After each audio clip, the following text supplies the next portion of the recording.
Hello, I'm Jamie. Hello, I'm Mark, and it's time for another episode of Through the Garden Gate.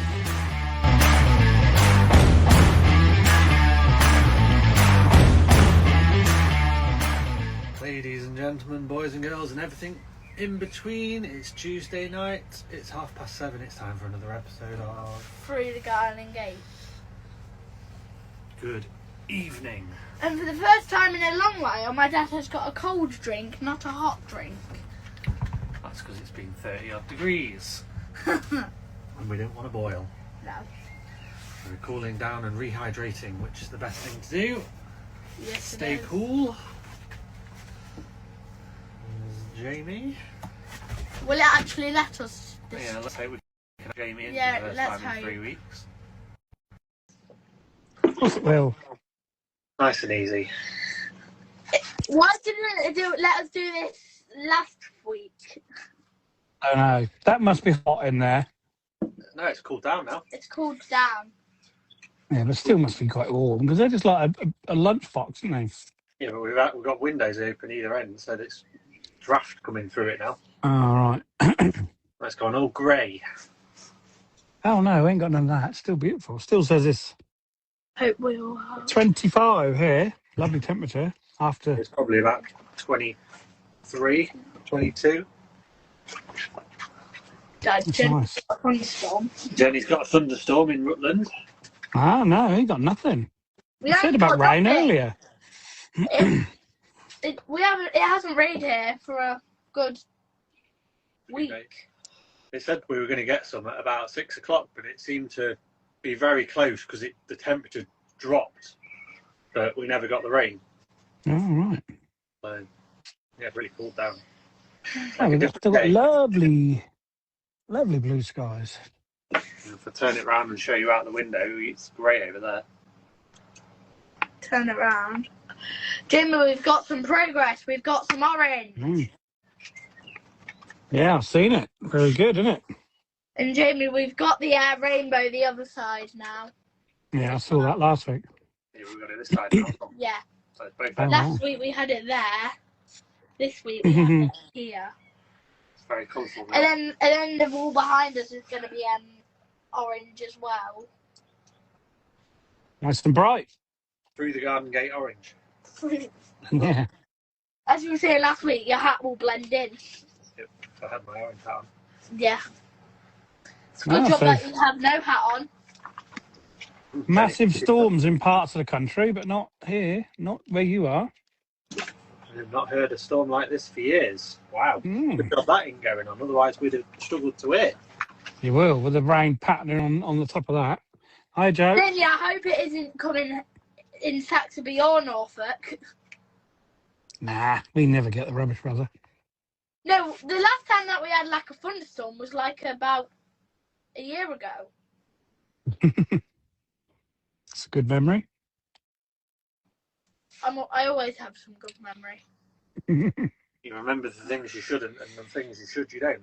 I remember when I was in my incubator and holding your hand. Yep. I remember that. What? So when I was in my incubator, when I was first born, I held my dad's hand and I can still remember that. Oh, So, wow. 10 That's years an on. amazing memory, if you remember that. Yeah, 10 years on. Hopefully you don't remember some of the other stuff going on either. Like my kidney being removed at 3. Yeah. There's no bad weather here, Joe. It wouldn't matter if we had a bit of rain, would it, anyway? Be nice. Definitely needed. Need some rain, God. Dried out again already. It's horrendous. Absolutely horrendous. I'm watering every morning and night sometimes. Yeah. Definitely in the polytunnel in the greenhouse. Oh, yeah. Good God, yeah. Terrible. Jamie, tomorrow we might be going to his work to see the 2 new lawnmowers, Robo, obviously. Because one, Nibble's got replaced today because he kept breaking. Oh, gosh. The Husqvarna one. So they've got the new one today, but they're going to set it up tomorrow. Then they've got Montgomery. Crest lawnmower. What? The Crest lawnmower. The Crest lawnmower. Mm. Jimmy, I've had insane germination in my chaos bed. It's insane. Have you? Getting rather full. I think some of it might be weeds. There's definitely some nettles. Where you can eat nettles. Can you? Make some I nettles. thought, did you see Jonah's post today? Was it a repost about making nettle crisps? Oh, that was Shona's, was it? I saw the nettle crisps. I didn't realise it was Shona's. Oh, she didn't do it. She just reposted it, but I saw it from hers. All right, yeah. They look quite smart. Just get the big nettle leaves. Yeah. And then they rolled them out to get all the spikes gone, all the stings, and then just fried them. Right. Sounds like a good idea. Garden question. Yeah. Well, then crack on, we go on. Garden question. Question. Where was the first mechanical lawnmower invented? And who invented it for a bonus point? Ooh, bonus point. So, are we looking for a country, George? No, you're looking for what year? Oh, what year? Oh, And we have options. Don't worry. Oh, good. A 1808, B 1830, C 1875, or D 1902. 1902. What was the second one? 1830. 1830. And 1875. And 1808. It's probably going to be earlier than it's probably going to be later than what you think, isn't it? Talking of lawnmowers, I've got a souvenir of Nibbles because one of his real wheel rims hubcap came off, and so my dad gave that to me as a souvenir for him. Put it on your wall. Joe, you can't press your answer until anybody else comes in. I'll go. Put it in the comments. 1808, Grandad says. Dad / your dad. Yeah. And what have we got? What was the other thing? Who made it? Who made it? Who made it? Who? But for a bonus point, that As in is. as in the company, George. As in the company. Yeah. And the company. And who made it. And that's for a bonus point between these two.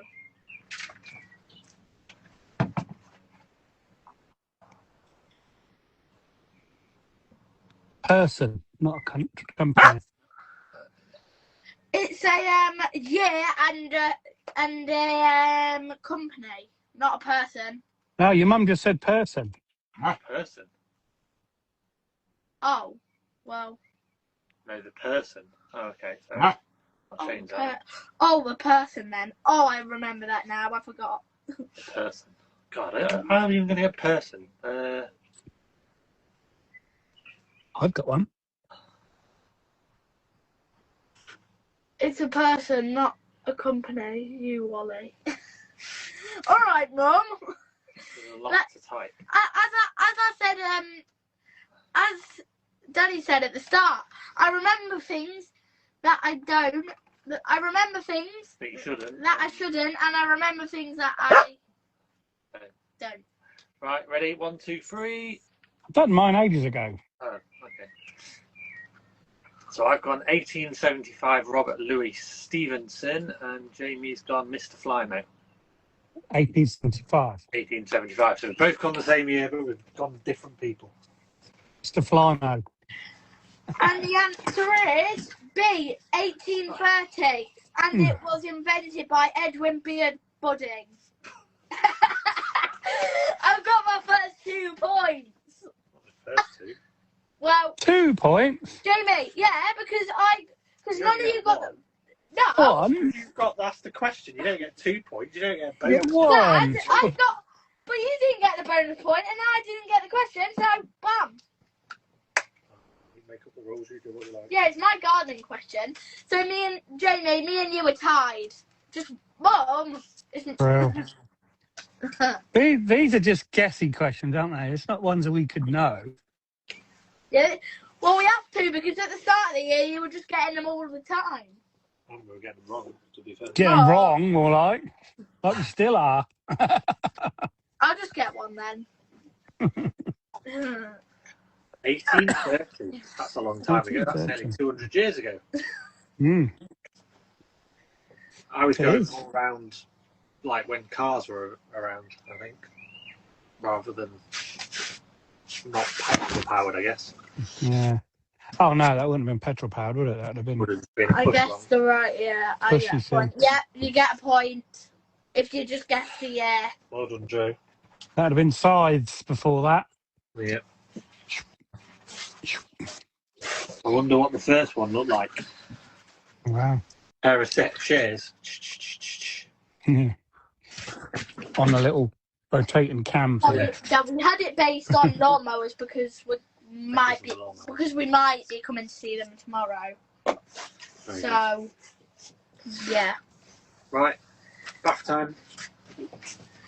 Before I go, the reason is, so we didn't go in the morning because the thing is, when we go in the afternoon, I just build up and so looking forward to it. And then if something goes wrong, or I don't enjoy the rest of my day, basically. So get the exciting thing out of the way first. It was an interesting early. Sounds good. We read lots about it. Right, yeah, I'm going to have my bath then. See you next week. Dear George, 1830, sorry. 1875 is what I guessed wrong, like you did. I think it's because I'm 1975 and I made it 100 years before me. It's a long time, that is. 200 years. Mm. So what were they doing before then? Sheep. Not cutting their grass. Scythes and things, must have been. Paying somebody to do it. Yeah. What do you think about this heat then? Oh my God. Bit much to be working in. Luckily on Monday I was not at work, so it's only been today. Yeah. But yeah, it's not normal. I did a 10K cycle ride on Sunday at 11:30 Why?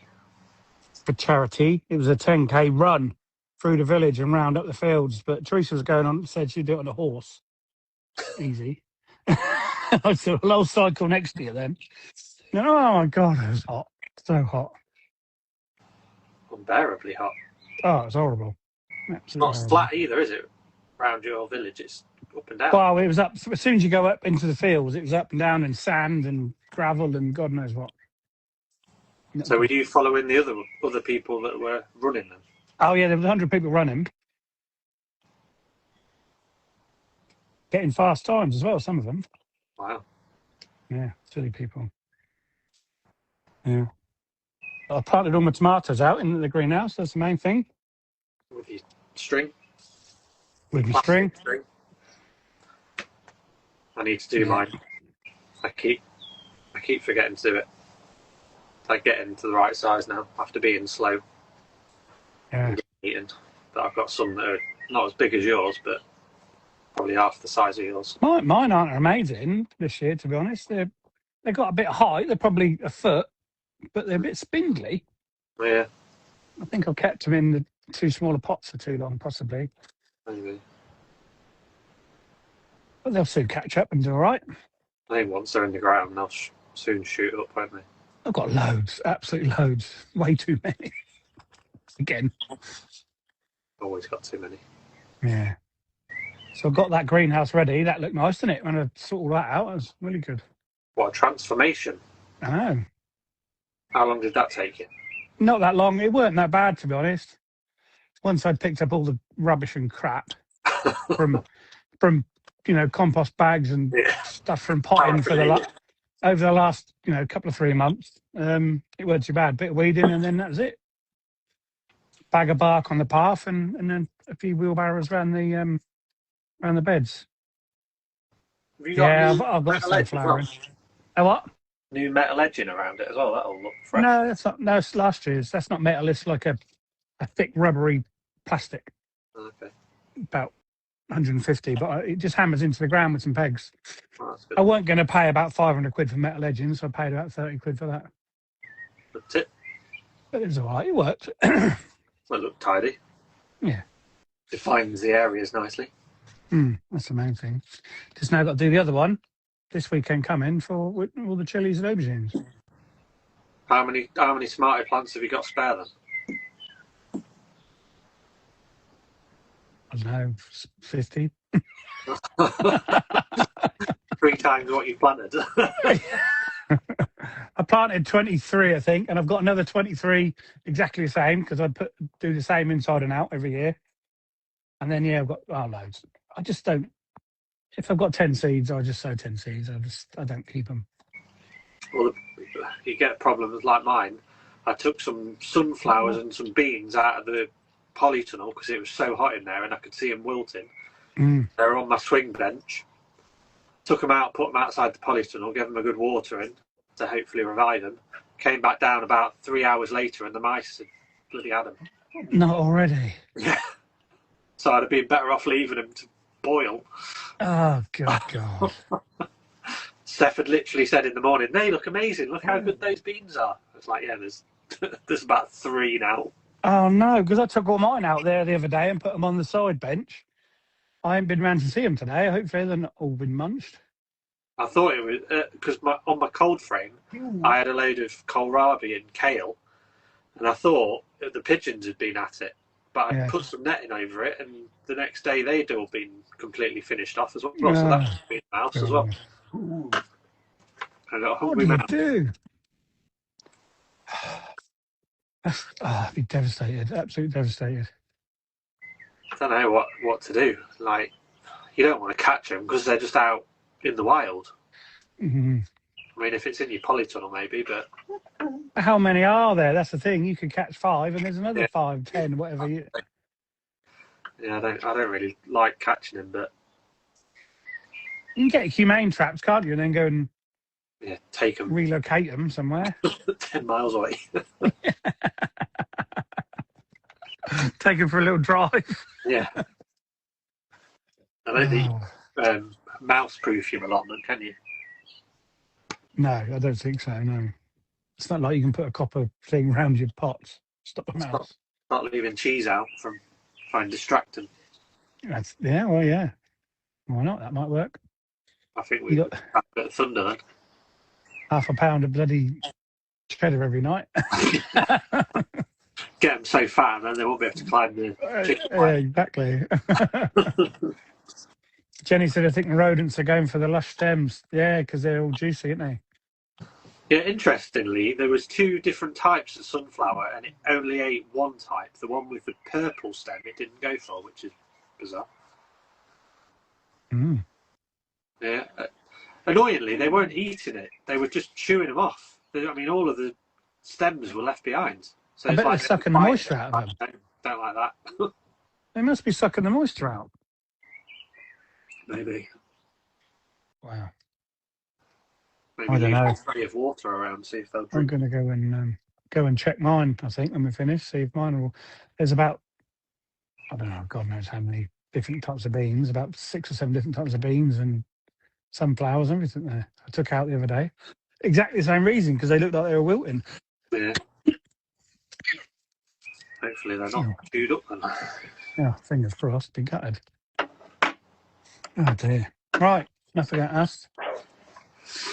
So tonight's guest is helping the people of the Southwest and the world through Instagram how to engage with the natural world on a deeper level, giving tours and talks about our natural British heritage. He is an expert in birds of the Western Palearctic. There's going to be some words there which I'm going to fall over because there's some words that I'm not that familiar with. Lepidoptera. We'll have to ask him about that. Lepidoptera. UK botany habits of the UK and habitat management. It's Nick Patel at Wilder Skies. Let's get him in. I'm glad he didn't put none of them big words on my bit of paper. Evening. Hello. How are we?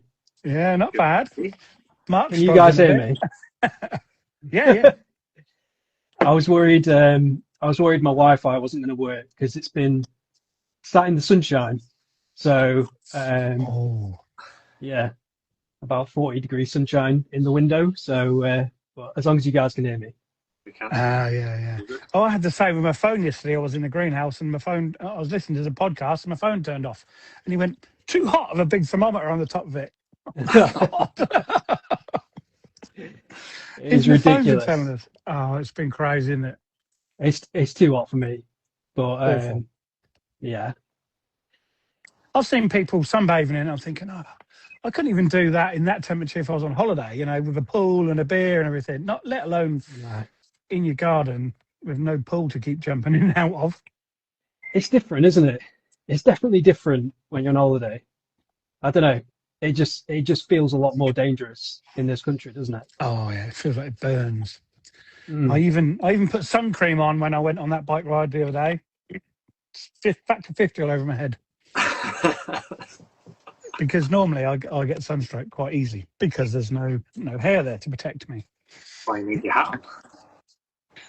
And yeah, hats. That's a good hat today, Mark, isn't it? Sorry, we're just talking about hats quickly.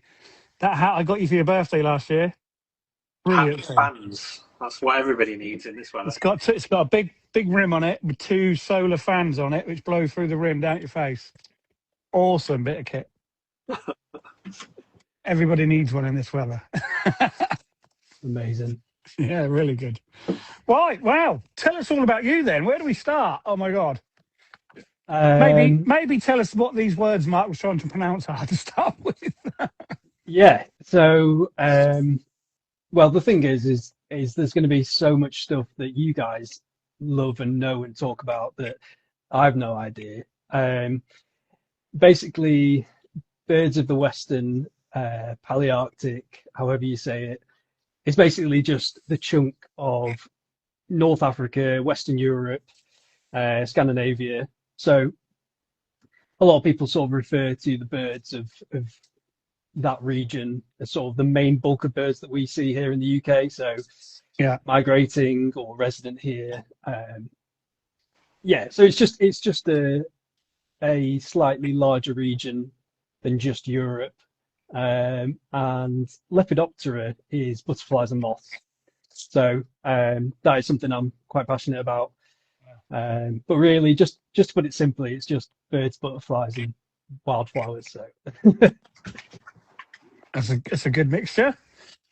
yeah. Really good. But yeah, I was going to say actually, I'm probably the least gardening person you've probably had on the podcast. But in saying that, I'm probably the least gardening person actively.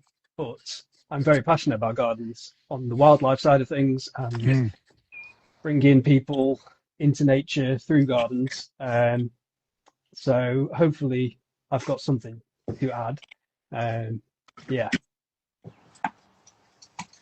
Let's start with a little bit of a background then. So, you know, where did you, when did you realise you like all this nature stuff? So I've always been into nature since I was young.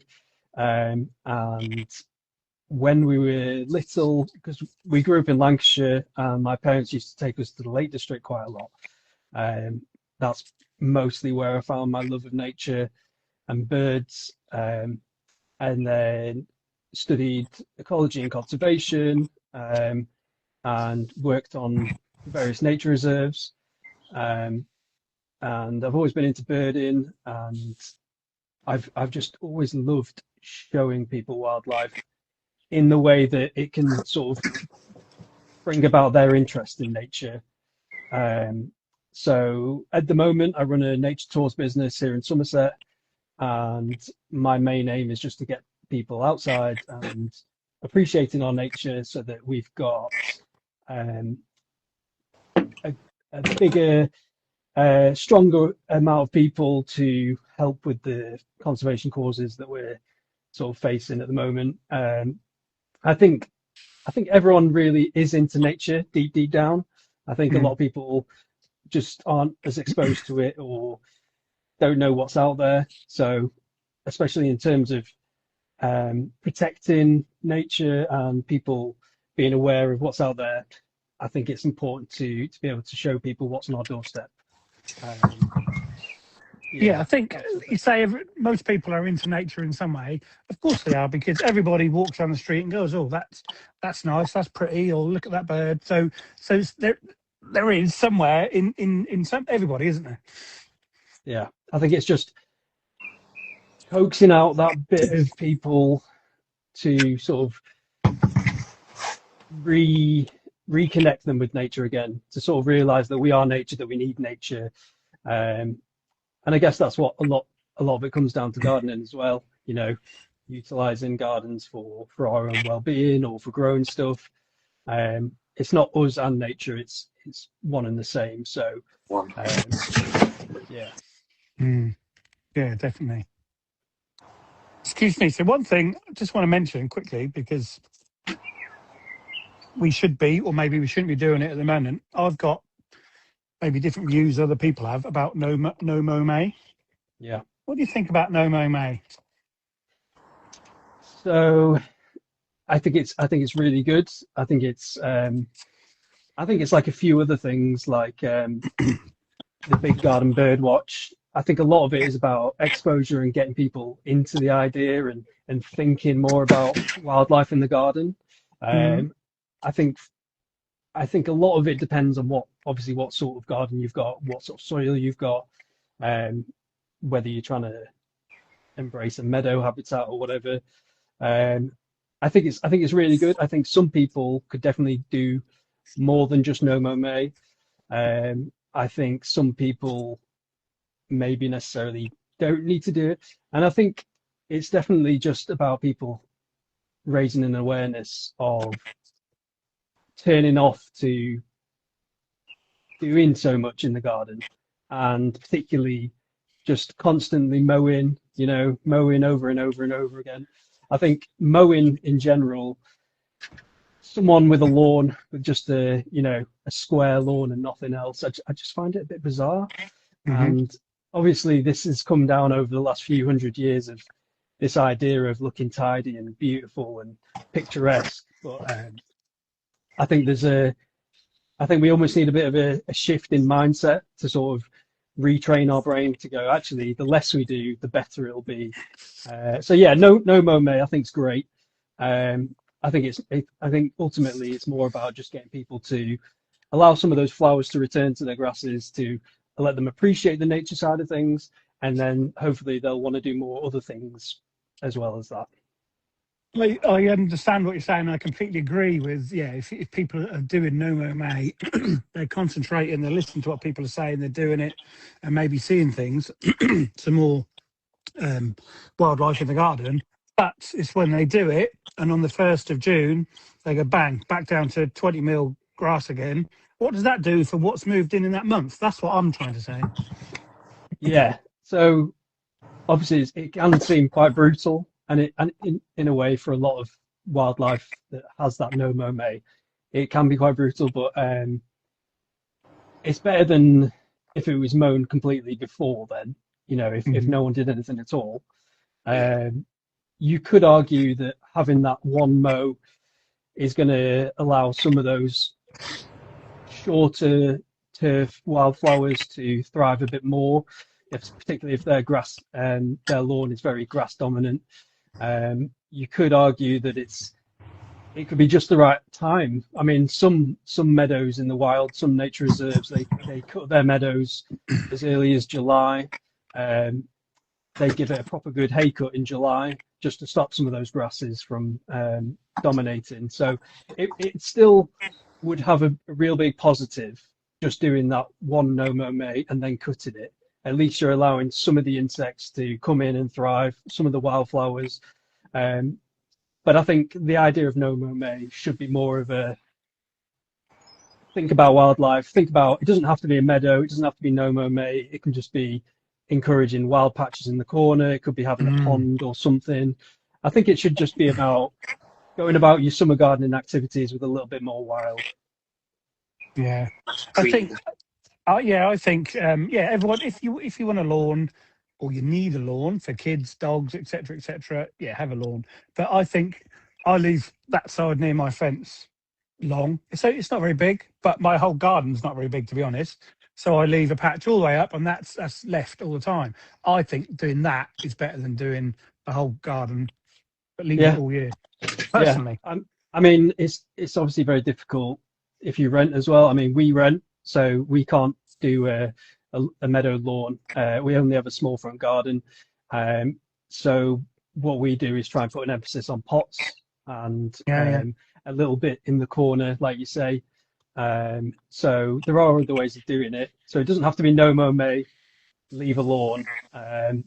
It could be, what am I going to do different this year? Could I have a bog pot? Could I have a pile of logs? Could I have plant some more native wildflowers in a pot or something like that? Yeah, definitely. There's lots of ways. That's where people have got to try and investigate. But I think you're right. Doing the no mow May does get people to think about it more, because they're hearing it on the TV, they're hearing it on here and everywhere. So yeah, why not? Why not give it a go? While we're on this subject about wildlife gardening, let's talk a bit more about that, because there's got to be a lot more to it than just no mow May. Yeah.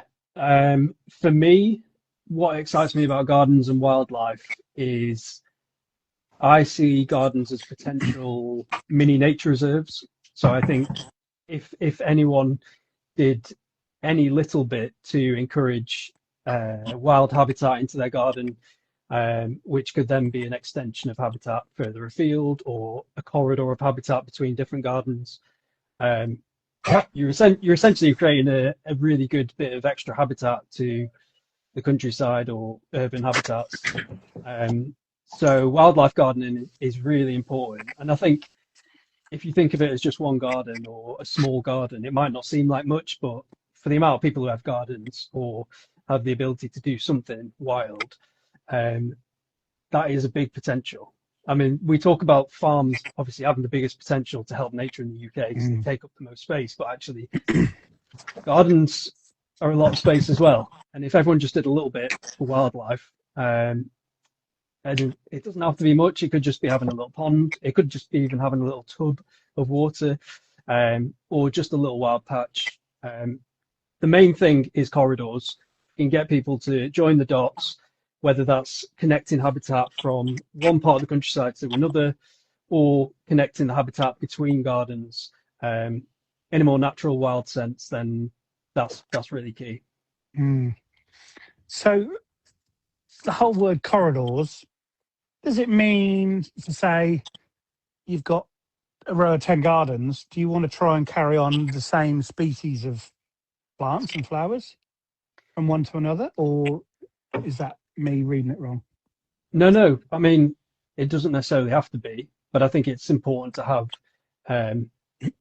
plenty of native plants going through between the gardens. I personally think if there is a way of being able to do that, where communities could talk to each other and exchange ideas about what sort of habitat they're trying to encourage in their gardens, then that would be amazing. If we could get certain gardens in a row to plant certain things that are similar or make similar habitats, then it really would help. Because if there's a certain species or certain habitat and ecosystem just down the road which could need a bit more help, say there's certain birds which need certain plants or certain insects which need certain flowers, if you have a connection of a few of those in a few gardens, that's going to make a lot more difference to those species. But at the moment, every little helps. So more native plants, more habitats which are found in the wider countryside is beneficial. So it's literally making a constant something for these insects or birds to keep going and going and going, so they just keep traveling. Yeah, and I mean a lot of them, particularly things like the insects, it's about having better sort of meta populations, so being able to spread the genes further rather than just being islandized and into little habitats. Obviously it's more unsustainable if they're, which is a big thing in the UK obviously because habitat is very fragmented. Just to be able to spread that habitat a little bit more, different populations can meet, I mean, there's certain wildlife which will only travel through corridors. You know, mammals, reptiles, birds. There are things like there's a rare butterfly called the black hairstreak, which it breeds in a couple places in Oxfordshire. I mean, it breeds in quite a few places in the Midlands, but there's two particular places in Oxfordshire where it breeds, and it feeds on blackthorn, the caterpillars. And they found that the numbers were dwindling until they found that the larvae were then starting to utilize, because the adults had laid eggs on blackthorn along the M40, which connected the two nature reserves. So it actually boosted the populations big time because they were crossing between the two places. So if you can just join up the dots, that was a really random example, but if you could just join up the dots, you're much more likely for populations to thrive rather than just continue to dwindle. That might have been random, but it explains it. So that's just basically a hedgerow down beside a motorway, which joining two bits of nature reserves up. Amazing. Yeah, I mean, the obvious one that people think of is hedgehog highways. So that's literally having a hole in the fence or whatever just to allow them to go between gardens.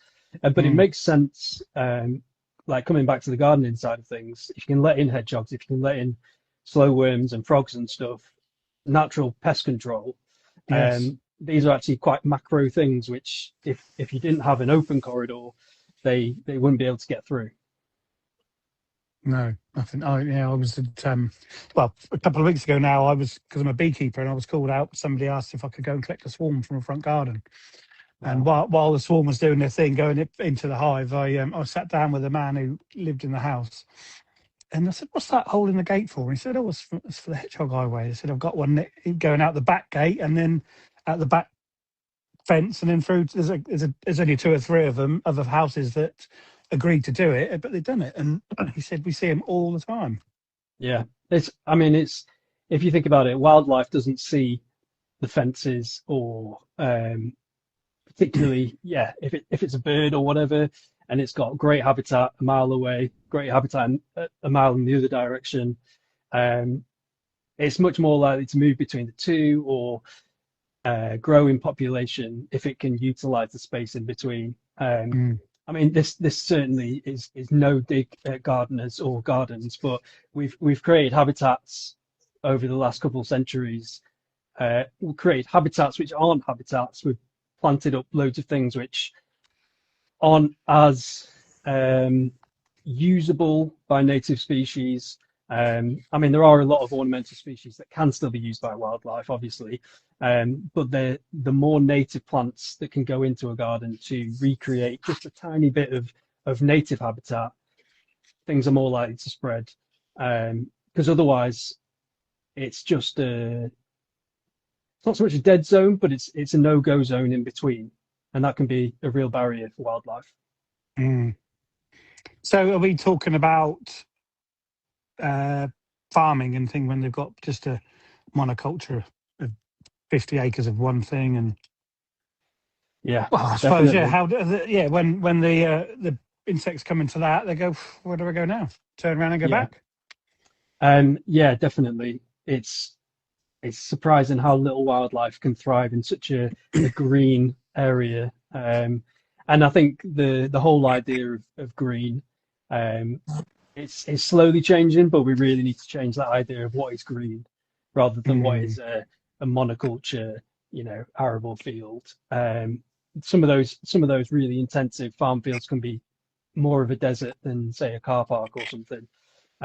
But at the same time, obviously, farming is hugely important. It's just the corridors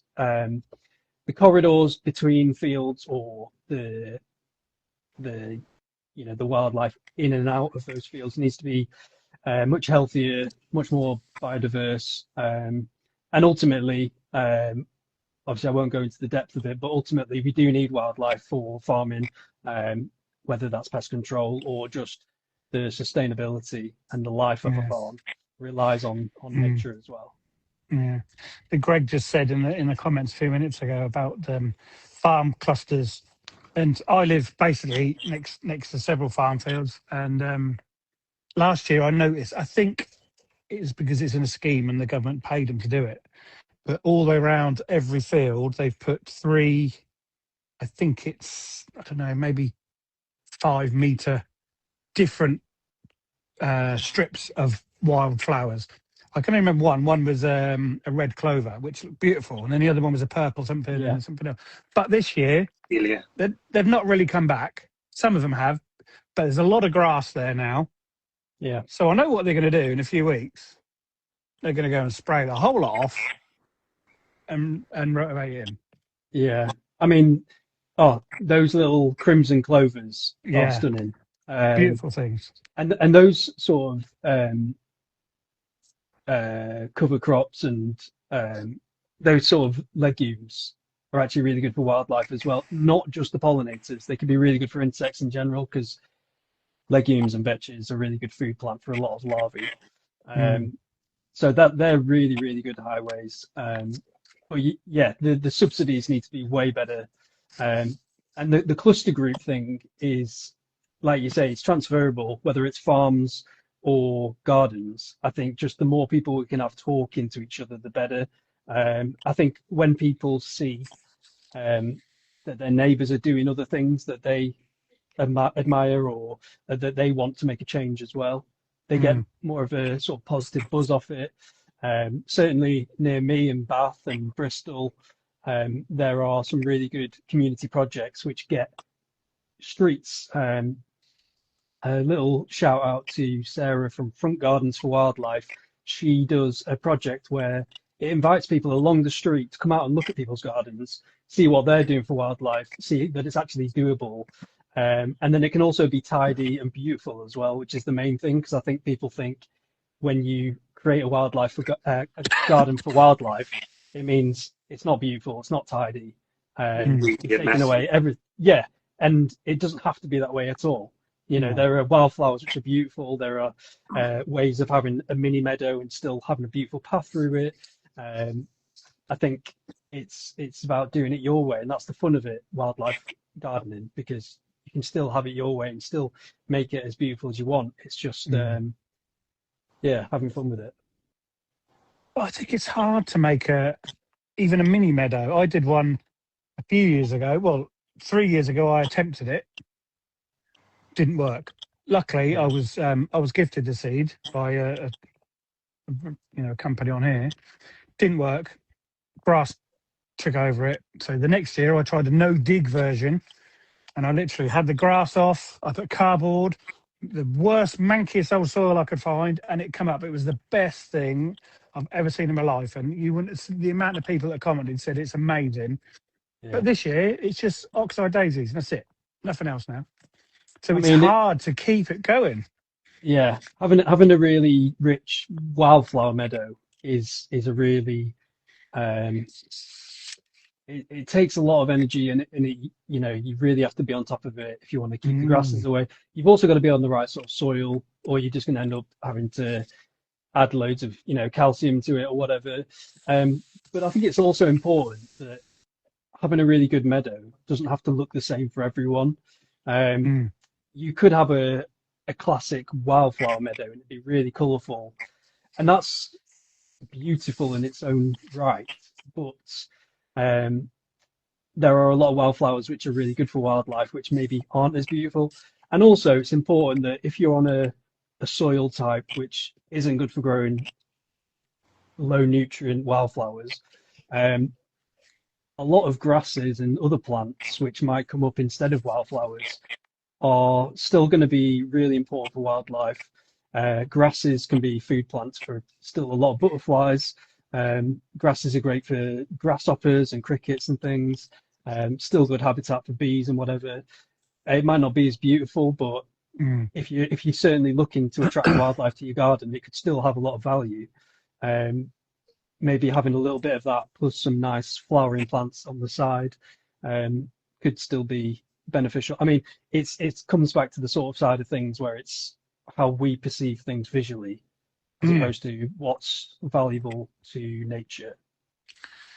I suppose that's the thing, because everybody when they picture a wildflower meadow is what I just said what mine was. It was absolutely amazing. Can you remember, Mark, that down the bottom of the garden? It was stunning for several weeks. It was brilliant. But like you just said, that doesn't have to be like that. Yeah, I mean, if you go to a wildflower meadow, a really rich wildflower meadow in the countryside, and you come to August or whatever, there's the August, September anyway, the flower amount is reducing drastically, and it might not look as beautiful. So there are different stages to it where it might not look as amazing. Certainly year on year it might change. And it's also worth mentioning the sort of emphasis on certain wildflowers in garden centres, because you get a lot of it's changing slightly, but you get some mixes which are just, you know, poppies and corncockle and things which are, you know, tabloid beautiful, and it's just as important to have the actual things which are important for larval food plants and the other sort of bugs and critters. So the actual flowering species, which might look beautiful and they may be attractive to pollinators, which I really don't like the term pollinators, because I think it makes it sound like it's just us using them. It's what we can get out of them. But I think if it's a true wildflower mixture, the actual plant and the leaves and everything and the uses for the soil are just as important as the actual flower. So having a wildflower meadow, you actually need a bit of everything, not just the beautiful flowers, but yeah. So can we pin you down so you can name some for us? What are the natives you recommend we should get? Yeah, I mean, some of my favourites to have in a garden. I mean, oxeyes are amazing. Oxeyes are amazing for flying insects. Any of the vetches, any of the legumes. So personally, I think Birdfoot trefoil is one of the best plants you can put in a garden, even if it's just in a small pot. It is amazing. Things love to nectar from it, but also its leaves are an amazing food plant for a lot of insects. And any vetch or legume, they're going to be amazing for soil. So any of the legumes, and certainly things like the burnets, so salad burnet and grape burnet, any of the rose family, so anything from strawberry to agrimony to, I mean, shrub species, so hawthorns and blackthorns are absolutely incredible. Obviously, they're less so much in the meadows, but yeah, I think it's really important to think about what you want in a meadow, because obviously having the plants is really nice, but if you're quite interested in wildlife and you would like to see certain butterflies come in, then or certain insects or whatever, then it's definitely worth looking into those species and seeing what they feed on, or because you might attract in certain butterflies to come to flowers, but if you really want them to come into your garden, you really want them to thrive, then think about what their food plant is going to be. But yeah, vetch's pea family, I think they're up there with some of my favourites to get in a meadow, for sure. There's some real stunners in the flowers as well. Like there's so many different vetches that you know, most people will go, "Oh, vetch, it's that," but actually there's so many every colour. Yeah, literally every colour, from pinks of samphoin to trefoil. I must apologise because I know English names. I'm not very good at Latin names, so that's fine. So basic, that's the best thing. But the vetches have the most amazing colour variation and different flower shape, which is incredible. It's not just all the same sort of, because I don't think people necessarily understand how many different types there are, because I mean, if you think of legumes, people probably think of pea family, sweet peas, and then maybe some of the vetches, but you've also got things like gorse, you've also got things like broom, and even things like wisteria. These are all part of the legumes, so you can just see from colours to flower shape to plant shape, they're all completely different, and I think it's an amazing group of flowers to have in your garden or anywhere really. Mm. You mentioned sandfoin. My wife's got horses and she does a lot of work for farmers. She's an accountant. And this farmer, one year, there was several years back now, he said, I've grown some sandfoin for baling. And he grew, I don't know, acres and acres and acres of it. And it's the best thing for horses in the world. They loved Really? it. Yeah. Well, I know that it's one of the best plants you can plant for soil health because it's one of the deepest rooting plants. Yeah. And it chucks loads of, it's like a nitrogen fixer. But like any of that aside, it is one of the most stunning plants when it flowers. Oh my God, when you saw incredible. a whole field of it flowering, it was amazing. Yeah. But that's coming back to the pea family. I love that, the fact that all the flower shapes are different, all the plants are different, and all the colours are different. But also, if you come back to the actual petals, they're almost all identical, just different colours and different pattern. All the pea family all kind of have like similar leaves and similar flowers. So, yeah, I really love the legumes. I need to have a look into some vetches, definitely. Yeah, but like you I say, think they can be. I didn't think about it, so you both of you and you, Mark, said there's so many different ones. Need to, yeah. I think it's important that there are really good species for wildlife that look beautiful. I think that needs to be the case to get people into wildlife gardening more, because then everyone benefits. Speaking of sweet peas, I've tried to grow the native sweet pea this year. I've got one plant come up, and it's surprising how different it looks to the sort of normally grown sweet peas. The leaves are a lot smaller. They're really thin and long leaves rather than the thicker, more pea-like leaves. Is this the everlasting pea? No, I don't think it's the everlasting one. I think it's Sylvestris, is the Lathurus sylvestris. Right, because I know the everlasting one, which is one of the wild ones, is like its foliage is just insane, and then you get it growing wild in dunes quite a lot, like sand dunes, and it sort of creeps over the dunes, and you get these incredible big displays of pink. But no, I'll have to look that one up. Yes, it's an interesting one. I'm interested to see if it flowers, because so far it's only about that big. Although it's got loads of leaves, it's not actually. I wonder whether it's going to be quite a small plant.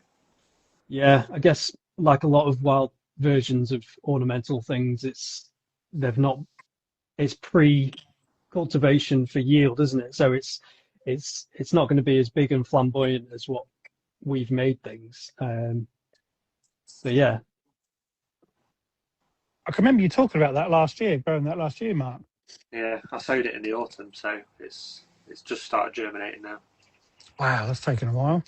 Yeah, some of the more like obscure things do tend to be. I mean, I say obscure; it's native, but obscure in the sense that nobody really grows it. That's the problem, though, isn't it? You just said obscure, and I've probably never heard of it. Why don't we hear of all these? I guess a lot of them are quite rare now, and a lot of them are requiring very particular habitats. I mean, a lot of them are actually very nutrient poor, soil loving plants. So our gardens are too fertile or too neutral acidity for them. But generally, I think a lot of it is just we've sort of pushed things out a little bit. So I think going back to the sort of fragmented and islandized habitats, and we've just pushed things to the very extreme, and some of these plants are so rare in the wild or in collections now that it'd be quite nice to bring some rare original breeds back and things like that. I definitely think being able to help rare wildflowers in the garden is an incredible thing, and Yeah, I mean, orchids is the obvious one. People think, oh, what sort of rare wildflowers can I get in a garden? Orchids is a real good one that people get such a good buzz from getting an orchid in the garden, but they're very hard to grow or to, you know, they need very specific fungal roots, and the mycorrhizal connection in the ground is very specific to the habitat they grow in. You can grow them in gardens, and you can get them from various places to grow them in gardens. But there are a lot of people who have turned to the whole no mow May thing, Yeah. and found that bee orchids and spotted orchids have started popping up because the seed bank lasts forever, and yeah, it's a real buzz when you do get an orchid popping up.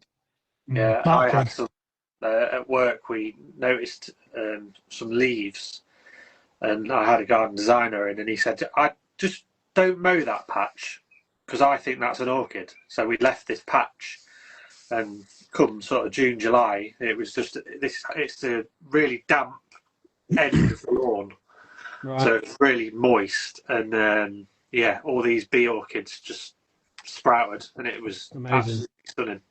Yeah, I think they're one of the. So bee orchids are actually of their family, the Ophrys family. In the UK, they're our most common Ophrys species. Bee orchids aren't necessarily rare, but they feel rare just because they're so beautiful and Yeah. such a little gem when they come up. And they also come up in the weirdest places. They can come up in, next to pavements and all sorts. But I think they're a really good species to, you've got these key species which grab people's attention. And I think to get people into nature, if we need to use things which are on paper beautiful or nostalgic or, create some form of interest, then I think we should go with them. Bee orchids are actually really interesting because their mimicry is based on a bee species, which we don't have in the UK. So it's completely pointless mimicry wise, and actually they self-pollinate in this country. But the Ophrys family is made up of bee orchids and fly orchids and spider orchids, and all of these things are mimicry, which is absolutely insane because you think, how can a plant know what something looks like? Because it doesn't have eyes, it doesn't have a brain. What is going on there? Shows how insanely intelligent. I don't think I've ever actually seen one, to be honest. Are they that close to a bee? Are they? Yeah, they really do look bee-like. They are very small, so they're very easy to overlook. I mean, this time of year, they're just coming into flower, and you can see them quite widespread across England.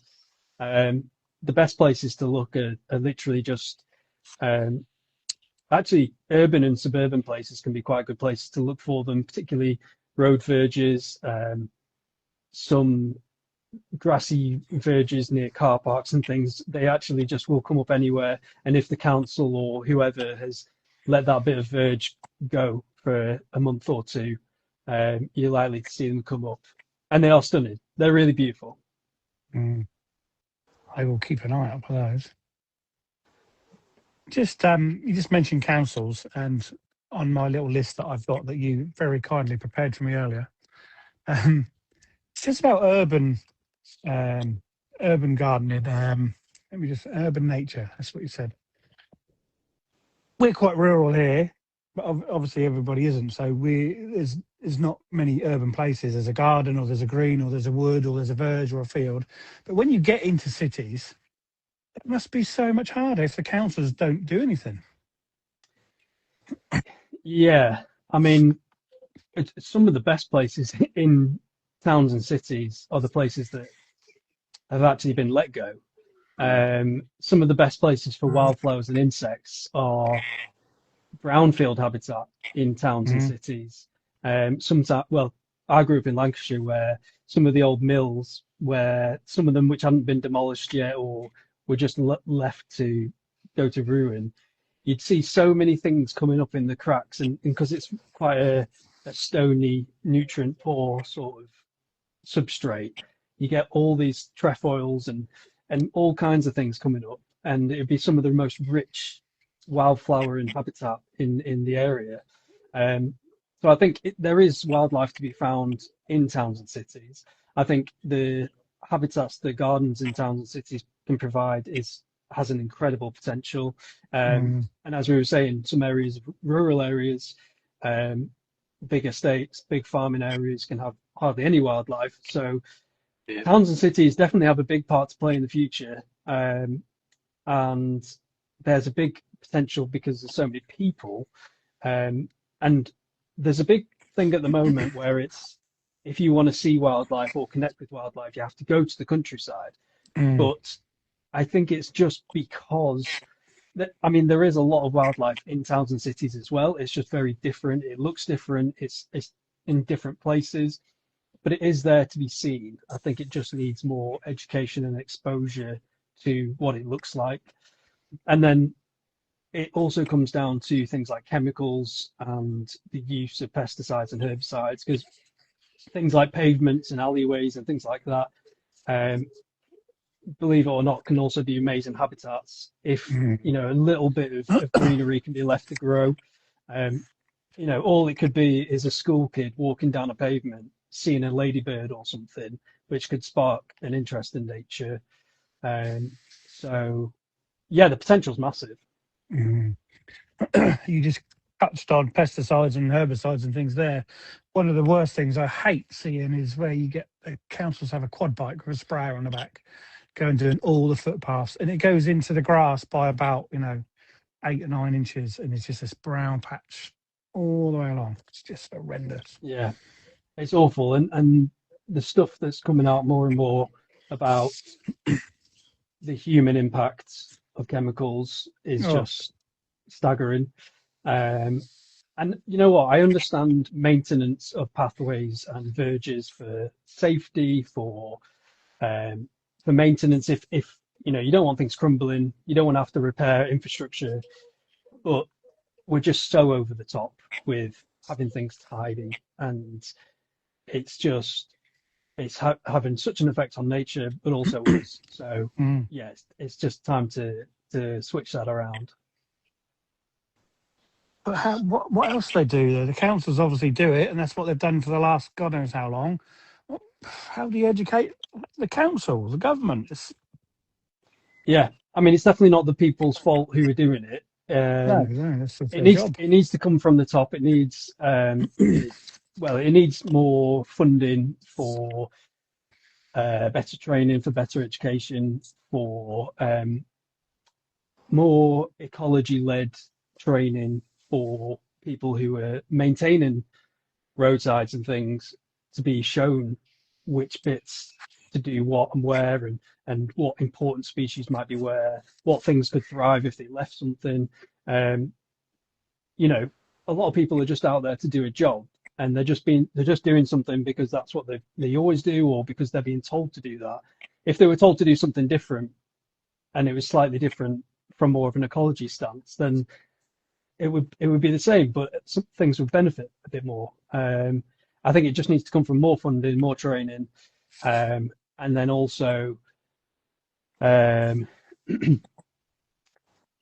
think we just need, obviously I won't get into it, but maybe some little change of politics here and there.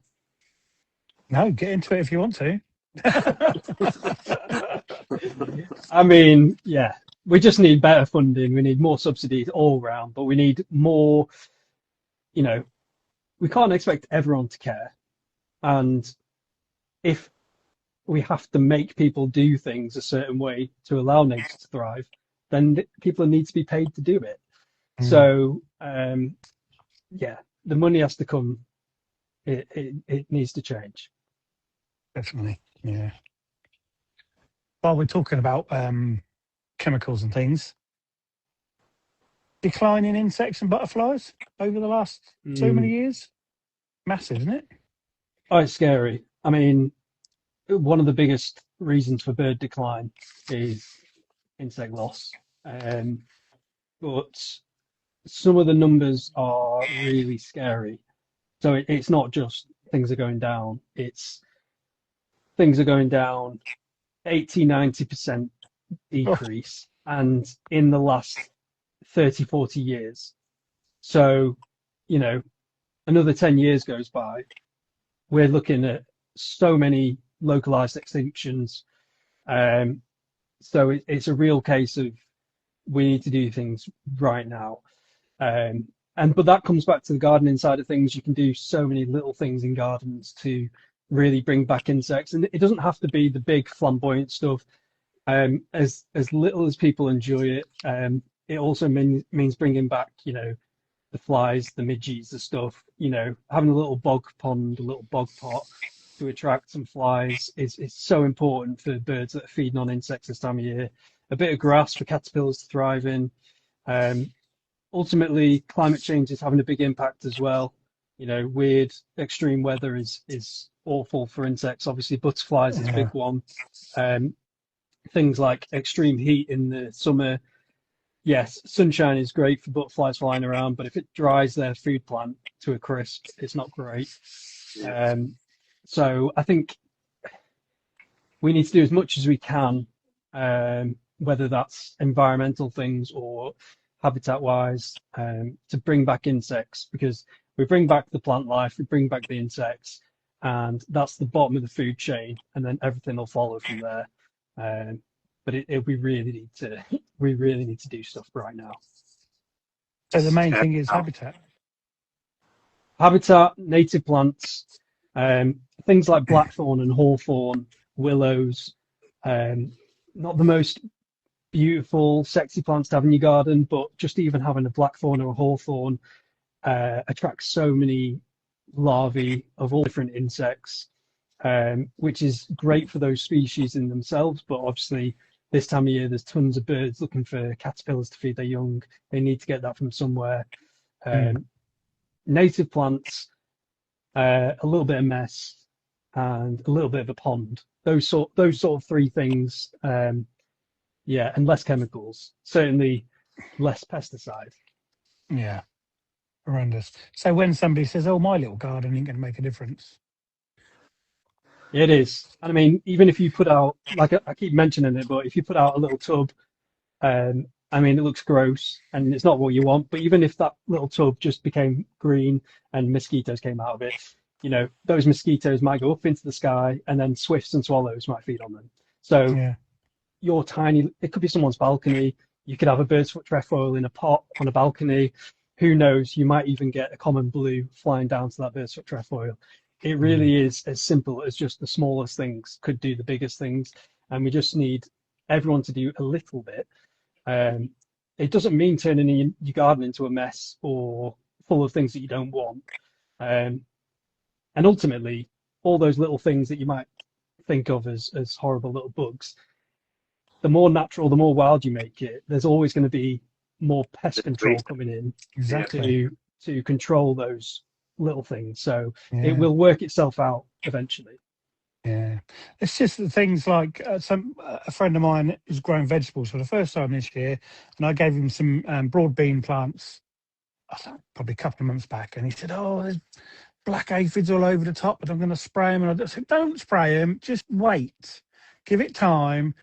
The ladybirds will be here soon. They'll find them, and then they'll all be, you know, they'll all sort themselves out." And he hasn't gone nuts. I said, "Just nip the tops out if anything," and he's doing it. So, but that's just, you know, he was going to go reach for the spray, and I think one of humans' worst qualities is our impatience, and it's like if someone put a bird feeder out and they wanted birds on it within the first day.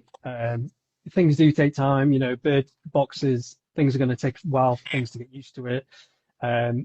With leaving things a bit more wild, yes, the pests will come in initially, but after a little while, the ladybirds, the other pest control will come in. It needs to be more wild for those things to come in. And then once you've got a good sustaining population of the pest control species, you will not have a problem with the... You won't be getting explosions. No, it'll all be a natural cycle. Everything works itself out eventually. It's just we need to be more in tune with nature, for sure. Definitely do. It's all been a bit doom and gloom, really, at the moment, hasn't it? Have we got Sorry. any, have we got It's hard not to be. I know, it's horrible, though, isn't it? We should, You know what? have we Actually, got any good stories? Butterflies and moths, have we got anything good about them? yeah, there's some amazing ones, and it's important that even though there are some negative things, there are amazing things happening, and even just the fact that gardens are becoming more wild and people are thinking more is amazing. There are a lot of species that are making comebacks as well, and I mean, I do think certain places in the UK are going to get a lot worse wildlife, but then places like gardens are going to be some of the places where we start to see a lot more wildlife return. And if it has to be that, gardens are a big savior for wildlife, if certain areas are being built on or farms are intensified, then, things will change. But I think there's a lot of positivity in wildlife gardening. Like I say, it only takes a little bit to make a really big difference. But yeah, no, conservation always seems to be full of doom and gloom. But this time of year, step outside this time of year, the wildlife is just insane, and the colours and the insects. I mean, it is boiling, but it is nice when you get a chance to get out. I mean, especially this time of day, outside when it's cooling down, the birds are singing again. You see some of the moths and bats flying around. I mean, you don't need any more than that to put a smile back in your face. Yeah, definitely. So I can't remember where I was listening to it on the radio or something. Someone was talking about moths. I didn't realise there was so many actual species of moths. There's thousands, yeah. I mean, there's a lot of macro moths, which are the bigger sort of moths, but there are so many micro moths, which are the tiny ones, which a lot of them you actually need almost microscopes to identify between. And actually, moths are some of the biggest pollinators as well of flowers. There's so many at night going around pollinating plants. I can't remember the number, but there's something ridiculous. Beetles and moths do a lot more pollinating than a lot of the bees and things. And yeah, moths are amazing, but they're also a really big indicator of healthy habitats. So there are a lot of people this time of year doing moth trapping in gardens, which is a way of sort of surveying for moths. And generally, same with a lot of insects. If you've seen a lot of moths flying around, you're doing something pretty good. And I mean, this weather at the moment, it is quite hot, but generally we've had a pretty great, cool spring. So this warmth is going to send loads of things out. And we do need a little bit more rain. It is still pretty dry. Even when it was cool, it was still pretty dry. Yeah, we haven't had proper rain for months, really, have we?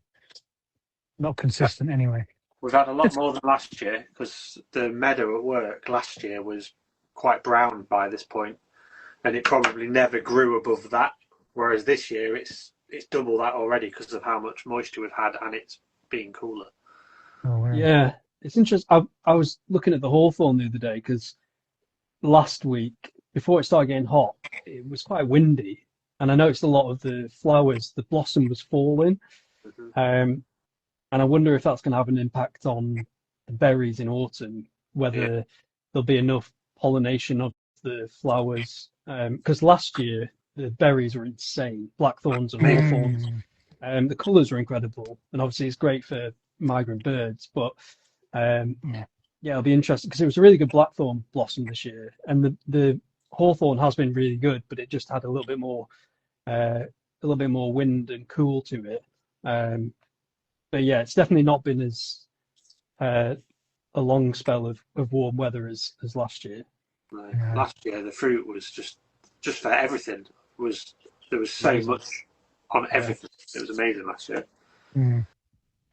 Yeah. I just want to go back to moths again, if we can. Yeah.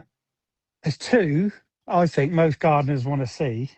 One's the hummingbird hawk moth. Is that what it's called?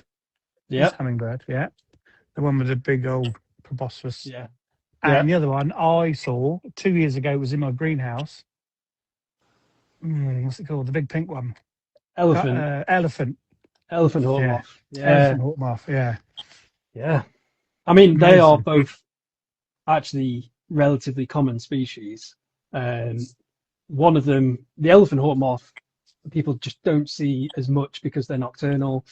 You're more likely to see the caterpillars. If you have a little bit of rosebay or great willow herb, the caterpillars will feed on that.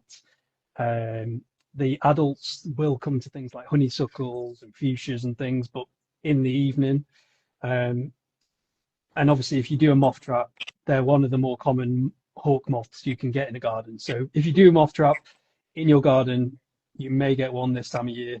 I mean, all the hawk moths are amazing. I mean, people think of moths as icky and brown and, you know, in your clothes, but actually some of them are even more beautiful than butterflies. And the hummingbird hawk moth is a stunner because it actually looks like a hummingbird. It has amazing orange colour and the way it hovers. And then, like you say, it's got that really long proboscis. I mean, you've less chance of one coming into your garden to breed because they will lay eggs and the caterpillars can grow, particularly in the south, but they can't overwinter too well because it's not warm enough for them yet because they're a migrant species from the Mediterranean. The best thing you can do to attract the hummingbird hawk moth is to have things like honeysuckles, to have buddleias, to have lavender. Some of those plants that the adults will nectar on. Valerian, they love valerian, they love verbena, things like that. So yeah, they're just starting to enter the country now. But it's amazing that some of these species will come from North Africa. It's looking like we're going to have a really good year for painted ladies, which are a migrant species of butterfly. So if you start to see lots of frantic, big orange butterflies flying around, that's probably them. And they come from the Mediterranean and North Africa. So your garden could be a really good pit stop for them. How do they get over? What, they fly? They just fly. I mean, what happens with painted ladies? They first emerge in North Africa very, very early on in spring, and then they move up towards the Mediterranean, and then they eventually move up towards us. And then it's every 10 years or so we get a really big mass emergence of them if they're doing really well on the continent, and they just fly up across the channel. Painted ladies, a bit like hummingbird hawk moths, struggle to overwinter in the UK because it's not warm enough for them, so a lot of them pass back down again. But they are incredible species, just the fact that they fly that far. Even red admirals, some of the red admirals you see in your garden could be from France. You've got things like migrant hawker dragonflies, which are one of our most common summer dragonflies. They come from the Mediterranean. So yeah, it's crazy. What you see in the garden is sometimes completely different to what you think of. People think of their garden robins and things like that as being super resident and all year round. Sometimes things like robins could have come from continental Europe. So it's actually quite amazing to think, where has this thing come from and how is my garden playing such a big role in that wildlife's life cycle? Yes. You would never think that things were coming that far, and you know, just in your garden. Yeah, I mean, a goldcrest, for example, we get a lot of goldcrests in autumn and winter. Goldcrests are the smallest bird in the UK, about the size of 50p, and they can travel from Eastern Europe and Scandinavia right down to the UK, just to feed on your conifer in the garden. So it is bonkers. Wow. There's a couple of questions just come in there, Mark. Do you want to grab them before they disappear? Jenny and Joe. Jenny said, was it painted ladies that visited Nep and ate the thistles that were taken over? Yeah. So painted ladies, their caterpillars feed on things like creeping thistle, which like people think of creeping thistle as, well, either they think of it as a weed which takes over farmland, or they think of it as a flower which butterflies will enjoy. But actually, if you have too many, if you get a good year of painted lady, their caterpillars feed on the food plant of creeping thistle. So they're actually almost like a pest control of the creeping thistle. Yeah. And certainly as Nep is on the south coast, really, you're likely to see lots of painted lady coming across there annually.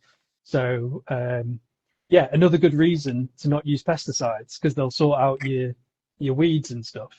Yeah. Yeah, we Amazing. had loads of ragwort at work one year, and it seemed to get worse and worse and worse. And then the cinnabar moth turned up and just had it all gone. Yeah, yeah. And I mean, obviously, ragwort's a difficult one. It can Yeah. pose a threat to cattle and livestock, but in the right place, it is an incredible source of nectar for a lot of insects. A lot of butterflies will use it, and like you say, there are insects like the cinnabar moth which will eat it.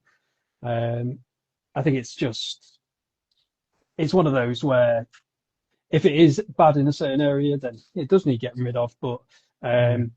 and then I think it's particularly if it gets into bales, and it's When it's less so dried. much if there's one or two in a field because things will go around it. But yeah, obviously if things are toxic like hemlock water dropwort or whatever, um, you have to be a little careful. But the benefit to wildlife is usually pretty good. Yeah, we've got horses, like I said earlier, and ragwort is such a pain in the backside. We have to pull it. I'm not going to Yeah, spray it. But we've got the cinnabar caterpillars on it all the time, and it never gets rid of it. I leave it and leave it and leave it until just before the flowers are almost dying, if you know what I mean. So they don't yeah. reseed, and then we just go around. We have a day and pull on it when it's about 4 foot high. Some of it. Yeah, I mean, sometimes you'll never get rid of it, particularly if you're in a decent soil for certain things to Mm. thrive in, or the conditions are just right. I mean, they they do seem to like quite short grassland, so the fact that it's being grazed down nicely is probably suitable Yeah. for But it. the horses don't Yeah, eat ragwort until if it's dead, like you say. If it's baled and Yeah, it's dry, that's when they get affected by it. yeah. uh, Yeah. the other question was, what are the tiny blue moths about the size of 10p? Tiny blue moths. Or could that be the meadow blue, maybe? Small So meadow? yeah, that could be the holly blues. So particularly in spring, we get a lot of holly blues flying around gardens, which are really silvery blue, and they can look like moths. They're really small. There's quite a few different blue species of butterfly in the UK. Certainly, as we go towards summer, there's other species which will emerge. But in a garden anyway, you're most likely to come across holly blue. If you're adjacent to a bit of meadow or you have a bit of meadow habitat in your garden, you could get common blue, you could get small blue maybe, you could get brown argus. It just depends on what's nearby and what food plant you have in the garden. So holly blues come around everywhere because they feed on holly and ivy. But something like a common blue, you could see it flying through your garden, but unless you have Birdfoot trefoil, which they're caterpillars feed on, um, you're not going to come across it. Small blue, they need kidney vetch to feed on. So again, the benefits of vetches is amazing. But yeah, certainly this time of year, certainly April going into May, the small silvery ones that you see flying around, really beautiful butterfly, mostly holly blues. Holly blue. There you It's go, Joe. amazing that so many of them have one specific thing they feed on. Oh, they're so picky. It's Yeah. annoying because you you could create some really good habitat, but it's never going to be good for everything. Um, Mm. but again, I think that's the fun in having garden and wildlife is you can cater it to what you want. It's your garden. You can cater it to whatever you want. So if you want to see more of a certain species or you want to see something thrive more, then you can do that. You just have to create the habitat and the put in the correct food plants or whatever for them.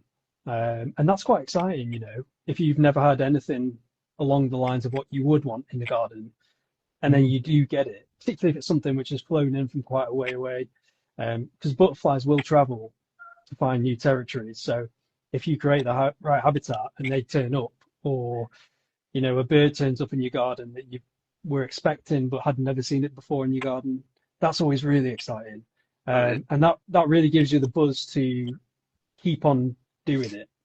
Yeah. Yeah. Yeah. So have you got a moth or a butterfly that you're desperate to see but you haven't seen yet?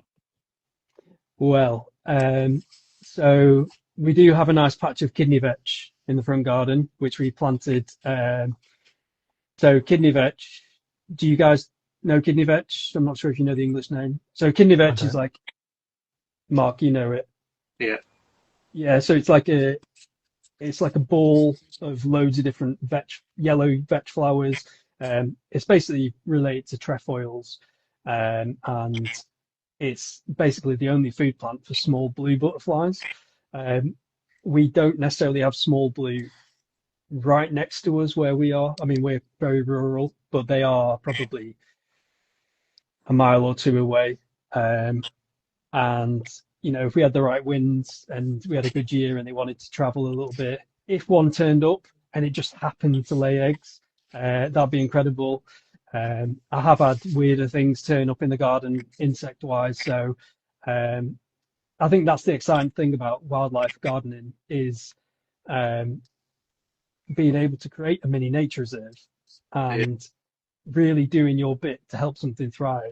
I mean, that tangible evidence of something laying an egg and then creating a new population in your garden is, you're cloning something, and that's the best sort of testament to the work you put in for wildlife.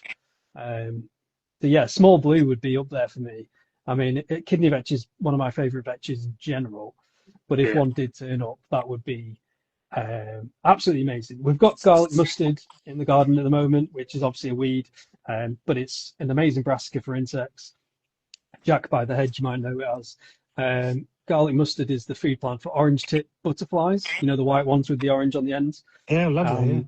And this year we had loads of eggs on it, so they've just started hatching now, and we've got the caterpillars.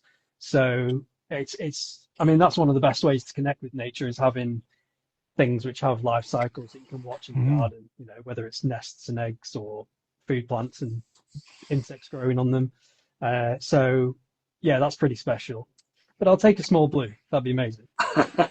I've got a feeling you're going to go and get a bulk buy of kidney vet seed and make your own corridor all the way to your front garden. Well, this is the thing, though. I mean, it sounds ridiculous, but this is what we actually need. There are species which need the simplest of plants and things. It's just more native stuff. So even if it is just having a few healthier verges, or having more plants planted along roadsides, or having gardens which just have a few more food plants for insects, things will start to do better, and you will start to see things turn up. So yeah, it's something which it sounds like a bit of a joke, but actually it is possible that people could start to get the most amazing things turn up in their garden from community projects of people, joining up the dots. But how close do the dots have to be? Depends on the wildlife, really. I mean, there are certain things which won't travel much. There are certain things which will only travel certain distances. But generally, we need as much as many people to get involved as possible. We need as many habitats. Sorry, a dog's in my face. We need as many people getting involved just to make the odds that bit stronger. Things like butterflies will travel and find new places, but even if they did come into your garden and they did start breeding, it's still technically another fragmented bit of habitat. We want it as strong as possible and everyone to get involved. Yeah, brilliant. We're ticking down time pretty rapidly. Just wanted to ask quickly, because you said you're a wildlife guide. What kind of thing would somebody see if they come on one of your guided tours? So I mean, all sorts, but this time of year it's especially based around wildflowers, insects, breeding birds. So I do a mixture of private tours for people who want to see specific wildlife or know what wildlife's on their doorstep. And then I do events for places, so some rewilding sites, some regenerative farm sites. So it's very sort of seasonally based. So looking at the wildlife which is thriving this time of year, but also having a real sort of conservation aspect to it. So showing people some good habitat and how it's helping wildlife, but then also, letting people know what other people can do in their gardens or on their own local patch. As well as seeing wildlife, my biggest thing is just trying to get people interested and, re-find that buzz for wildlife. Because we need it, like I say, we need it in as many people as possible. So, yes. Definitely. All I want to say is my wife is crazing me for a water feature in the garden, but I don't think a washing up bowl bog is what she's looking for. Yeah, I mean, it's quite a difficult sell, isn't it? I mean, Yeah. the word bog doesn't really No, it scream. I can say Marsh because that's our surname, so that You need a marsh. exactly. But I mean, there's like there's all sorts now in terms of like people are doing these sort of wild swimming pools and things, like the ponds that people can swim in. So there are ways of having things which are still beautiful and a beautiful feature and usable by people, but also being beneficial to wildlife. There's always ways of incorporating the two without it just being a swamp. Yeah. I think it's always interesting that there's so much going on that you don't even know is actually going on. Because when I was getting some compost out of my compost bin a few weeks ago to fill up all my potato pots, there was hundreds of grass snake eggs that had obviously from last year, and I've never even seen a grass snake in my veg garden. Yeah. Yeah. That's incredible. There they are doing their life cycle. They're brilliant, aren't they? I think that's always really nice as well to kind of be surprised by, we think, because we think we know best, we know what's going on in our garden, we know the extent of what's there and what's not there. Yeah. But also like nature is super resilient, and just give it a little bit of space and it will come back and utilize what space you give it. And that is really nice. To have grass snake in your garden, that is really nice. And that is a really, really good pest control as well.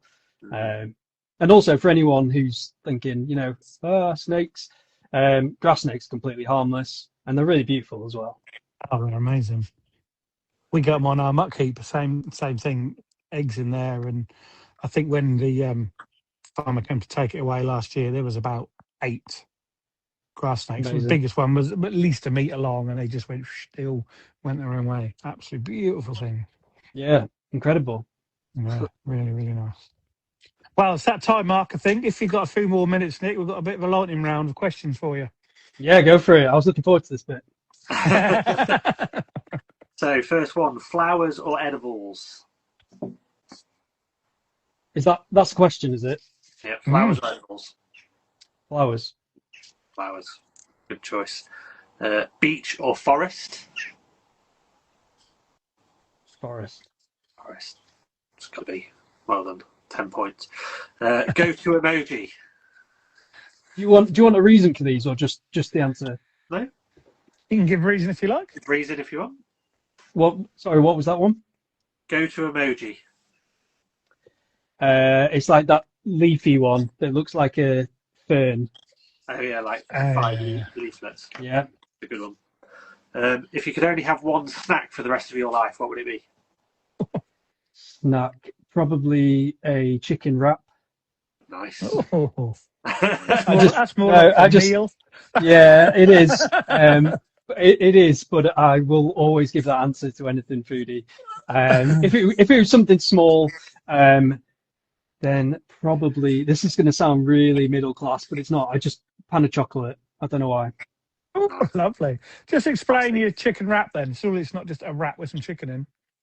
Yeah, just chicken, lettuce, mayo. I don't know. I've always had a weird thing for chicken wraps. Anyone who knows me knows that I've got a weird thing for chicken wraps, and I just love them. And it's really, I grew up in Lancashire where food is really beige and grey, and that's like that's the most exotic thing. And yeah, Brilliant. Favorite day of the week? ooh, probably a Tuesday because everyone it's supposed to be the worst day of the week, and I just try to be optimistic when I can. Nice. And what would you do with your favorite Tuesday? Comes on through the garden gate. My favorite Tuesday, I mean, to be honest, it's actually quite good because if you get a spare minute to go outside or to get in amongst wildlife, Tuesdays are really good because they tend to be some of the quietest days as well. Yeah. So, I mean, I take the dogs out. I mean, at the moment, I take them out super early because of the heat. Yeah. But I mean, it's much better getting out early doors Tuesday. Take the dogs out. It's just you and nature. Dawn chorus at the minute, obviously, it's amazing. So, yeah, a nice early Tuesday would be great. Yeah. You tend to spend most of your time just watching, I guess. You don't really want to be doing anything. You just want to sit there and watch what's about. I honestly could do that all the time. I mean, I generally, as a side thing, I do think humans, we don't spend enough time just doing nothing, which sounds like just I'm just trying to plug laziness, but actually, Lazy I kid. just think, exactly, yeah. But I think wildlife spends so much time. It is good for you to sit and do nothing and just get out of your head. And I think getting out into wildlife is a really good way to do that. I think bird watching is a really good way to do that. It really trains you to not think in a way because even when people go outside or they go for a walk, we're always thinking about stuff.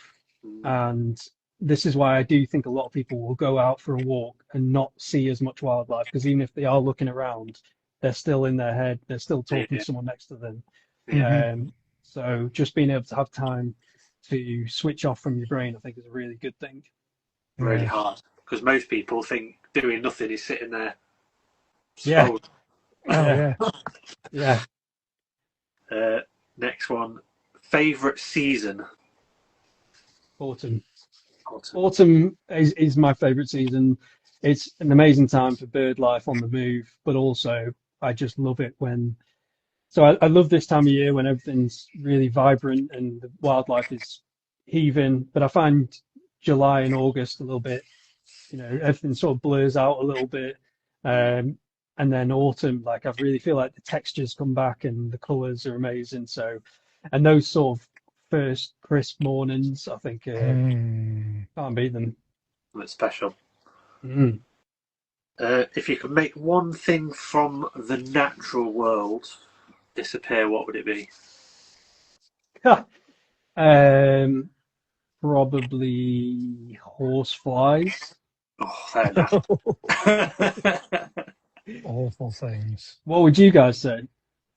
Oh, I don't know. I think the horseflies are good, especially because we've got bloody horses. Deer fly at work, and they're nasty as well. Oh, They yeah, really do give you a whack. They've got a decent bite. Anything like horseflies or ticks or I'm not, even though I absolutely love insects and it's one of my biggest passions, I'm not a big fan of creepy crawlies that, are out to get you. So as much as I'd love to see the rainforests, I really would struggle. So considering I struggle with horseflies in the UK. Exactly. Yeah, no chance. Favorite weed, and you can define what a weed is. Well, I mean, so obviously my go-to would be what is a weed, but also I guess in that sense for me I'd say something which is invasive, which takes over quite a lot. I would actually say probably my favorite weed, one of them would be creeping thistle.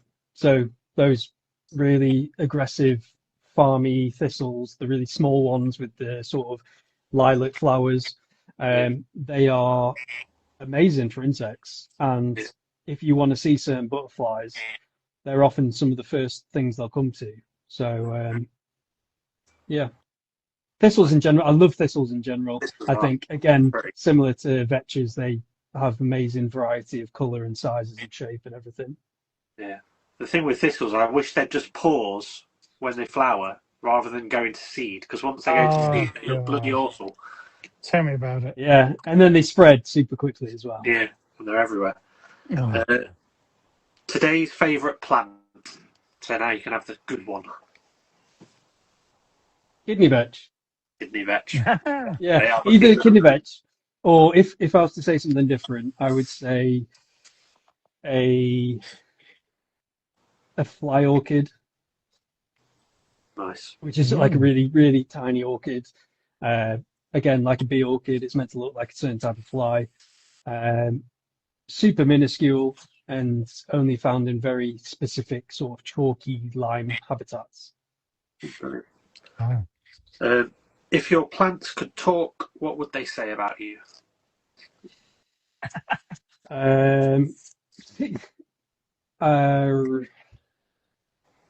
Probably go look at something else. Stop bugging me. Yeah. Stop get your face out of me. Put your phone away. Yeah, I think I'd hopefully like to think that they would appreciate what I'm doing for them. But yeah, it'd be something like get your face out. Yeah, definitely. Favourite garden scent or natural scent, if you want to go further afield? I'd say two things. In the garden, I'd say honeysuckle on an evening like this. And then in the wild, probably meadowsweet. Oh, yeah. Lovely. Like a nice country lane meadowsweet. Really beautiful. You know, I was thinking last night, you know, there's the scent that you get after rain, which is petrichor. Last night, when I was walking down the garden, there was a scent which was almost the opposite of that because it was also warm and crisp. And I was like, I wonder if there's actually a name for that. Yeah, I bet there is. Again, it's such a you know, you don't get it very often, but last night it just hit me, and I think it's probably something you usually get abroad, but to get it in this country is quite rare. Yeah, I think that smells are a massive link to nostalgia and like that sort of buzz of like, you know, like for you guys, the sort of, you know, tomatoes in a greenhouse or the smell when you water in the garden in the evening and I think those links to nostalgia and memories and things are amazing, and we definitely should utilize them more. Definitely. Last one. You're the emperor of the world. What's the first thing you're going to do? Oh.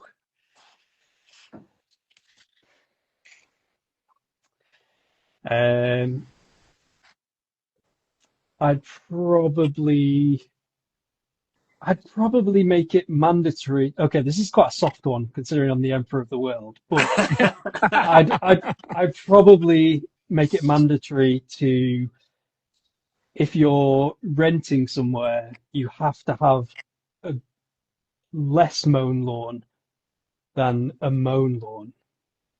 So whereas now you have to have it mown and tidy and the garden tidy in general, you have to have more wildlife. Yeah. Something like that. Yeah, that's brilliant. Yeah. We get what you mean. Yeah, it didn't sound right, but that's No, we know what you mean, and yeah, we should all leave some more wildlife patches. Stop being tidy. Stop being tidy. Yeah. Get some more native plants in the garden. Brilliant. Yeah.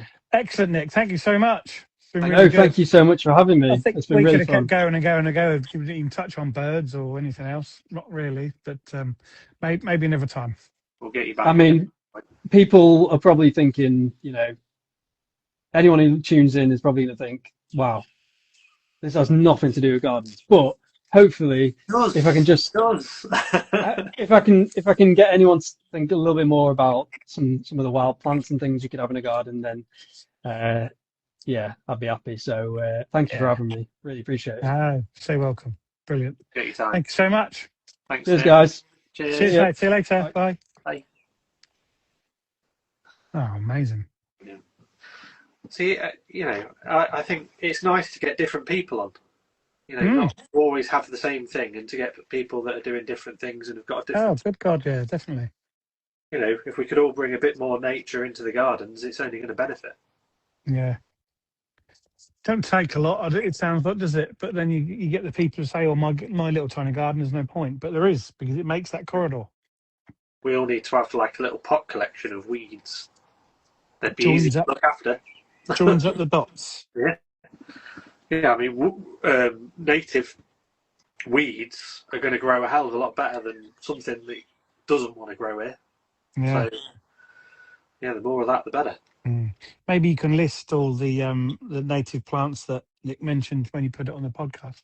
Yeah, I've actually done quite a lot of reading on sort of native plants, and when you start looking into it, it's surprising how many there are. Because you think, native plants, there's not going to be very many, and if there is many, they'll all be boring. They'll be like, not very interesting. But the more you look into it, there's a hell of a lot, and I think we could all easily incorporate them into our gardens. Yeah, it's weird why we don't know, but I think it's probably the same thing about the heirloom vegetable seeds that we all used to grow. Yeah, but they got out of fashion or whatever because of another reason, because other things grew better and there was better productivity from it and things like that. So people want that, don't they? Or they look nicer or they taste nicer. That's obviously how the native stuff's all gone out of fashion as well. Well, I guess the other thing as well is, like, as things become more scarce in nature, they'll almost be more desirable in a garden. Yeah. Because you don't see them in nature. So there'll be people like Nick that are growing weeds because they are interested. Yeah. And I think actually if people, looked into it, they'd definitely be able to find something that they like and could grow quite easily in their garden. And it wouldn't have to be like, oh, look, I've left a messy corner. It could be, oh, look at that weed. Oh, it's not a weed. It's a nice plant. Looks nice, yeah. Like buttercups are a lovely plant. That's the thing. We've just got to investigate more, and don't just go by the standards from the B&Qs and garden centres. Go a bit more out of our way, maybe. Cow parsley. I've got cow parsley in my borders. I love it. That's my favourite weed. Cow parsley. Yeah. More of that, the better. Got it everywhere. And we've got a guest in a few weeks who's got a book that I'm reading at the moment that's all about gardening with weeds. So he'll give us some more ideas as well. Very good. Tell me how to live with my bindweed. Oh yeah. Tell me about it. Right, time to go, ladies and gents. Thank you very much. Awesome. Thanks everyone for watching. Thanks to Nick. Episode. Thanks, Nick. And we'll see you all next week. See you next week. See you later. Bye. Mark.